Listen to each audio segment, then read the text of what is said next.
చాలామందికి సొంతిల్లు అనేది జీవితకాల కల. అయితే సొంతిల్లు కొనుక్కోవాలా లేక అద్దె ఇంట్లో ఉండాలా అని ఓ మోస్తారు సంపాదన ఉన్న ప్రతి ఒక్కరి మదిలో ఏదో ఒక టైంలో ఈ సందేహం వచ్చే ఉంటుంది. బట్ ఇది చెప్పడం చాలా కష్టం.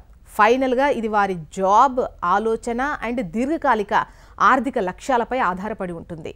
నవేడేస్ యువత కెరీర్కు ఇంపార్టెన్స్ ఇస్తోంది.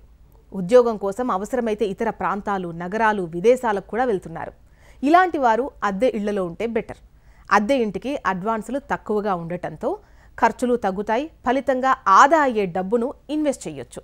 ఇక మహానగరాల్లో ఉండాల్సినటువంటి వాళ్లకు అద్దె ఇంట్లో ఉంటే ఖర్చులు అదుపులో ఉంటాయి. అద్దెలు ఏటా 10% పెరిగినా కూడా సొంతింటి ఈఎంఐతో పోలిస్తే తక్కువే కదా.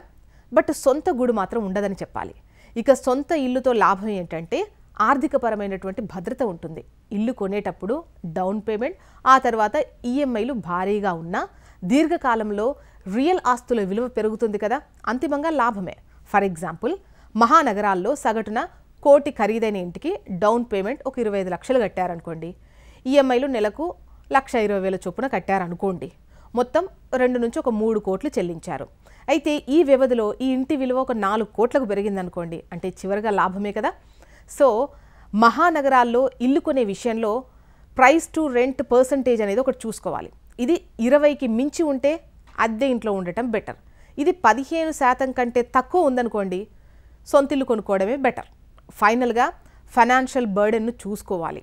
సొంతిల్లు కొనుక్కున్న వారికి దీర్ఘకాలంలో ఓ రియల్ ఆస్తి మిగిలితే, అద్దె ఇంట్లో ఉంటూ వివిధ మార్గాల్లో పెట్టుబడులు పెట్టేవారికి ఓ రకమైనటువంటి లాభము ఉంటుంది.